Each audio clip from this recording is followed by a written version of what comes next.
Et bonjour à tous, bienvenue dans mon atelier, je suis Balou et aujourd'hui je vais vous présenter ma piqueuse plate Jackie.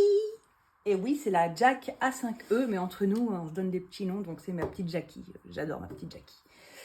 Voilà, donc en fait, je vous explique que si je voulais faire cette vidéo, c'est parce que quand on reçoit cette charmante machine, à part si on est accompagné du vendeur, mais moi, habitant dans le Var et ayant acheté cette machine sur Paris, le vendeur n'a pas pu se déplacer pour la mise en route.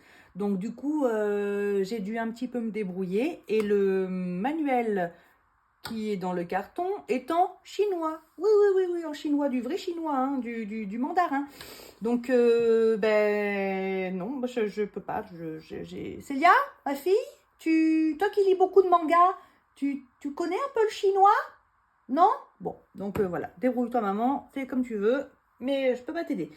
Donc, j'ai dû apprendre un petit peu par moi-même la mise en route, les fils, et puis toutes les petites subtilités qu'elle peut nous faire. Bon, à savoir qu'elle fait juste du point droit, mais elle le fait parfaitement bien avec les points d'arrêt, enfin tout ce qu'il faut.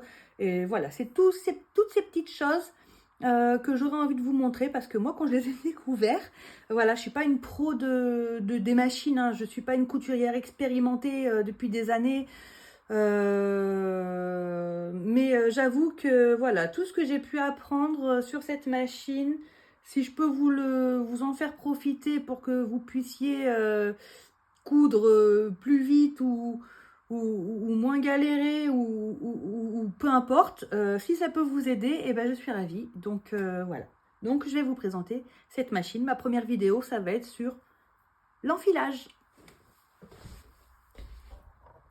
Alors, comme sur toutes les piqueuses plates, nous avons des porte-cônes, un perchoir.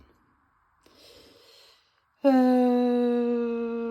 ici, nous avons le bouton d'alimentation marche arrêt, le volant. Ici, tableau de bord. Salut les filles. Niveau d'huile. Bloc tension, porte-canette. Passe-fil, bloc tension, passe-fil. Des petits boutons, je vais vous montrer après. Et pied presseur. Hop, pression du pied presseur. Ici, nous avons de quoi lever le pied. Mais nous pouvons tout à fait lever le pied avec la pédale. Un petit coup de talon à l'arrière. Et voilà, magique. Donc, bon, ben ça, c'est génial. Alors voilà, pour passer les fils.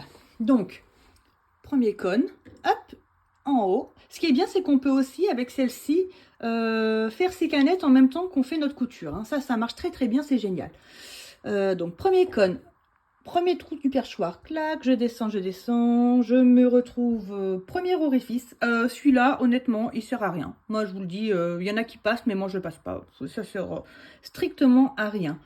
Donc, voilà, deuxième orifice. Orifice, hop, de droite à gauche, toujours de droite à gauche, dans le bloc disque.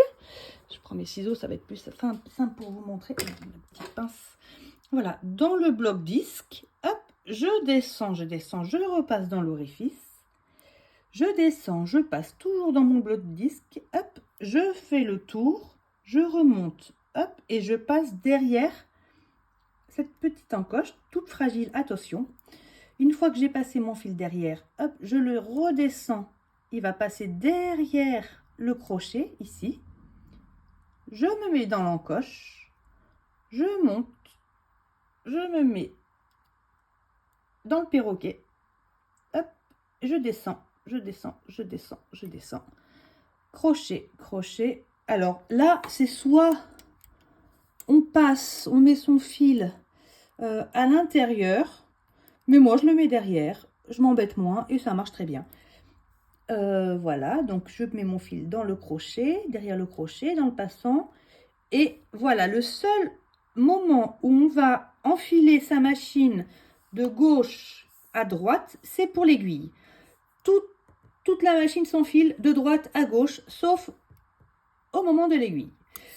Nous avons en dessous la boîte à canettes, que honnêtement, par rapport aux tensions, moi, je vous déconseille fortement, mais alors vraiment fortement de toucher. En général, quand on reçoit ces boîtiers, ils sont déjà réglés. N'y touchez pas, sauf si vraiment vous êtes l'experte de la tension de canette. Voilà, en général, il n'y a jamais de problème de tension de canette. Quand on a des problèmes de fil, c'est soit l'enfilage qui est mal fait, soit no bloc tension, soit un fil de mauvaise qualité aussi, ou des aiguilles pas adaptées. Mais c'est quand même assez rare que ça vienne du boîtier de canette, sauf s'il a été touché, voilà. Voilà. Alors voilà, ma première vidéo sur l'enfilage, sur la petite présentation. Donc elle est quand même incroyable, hein.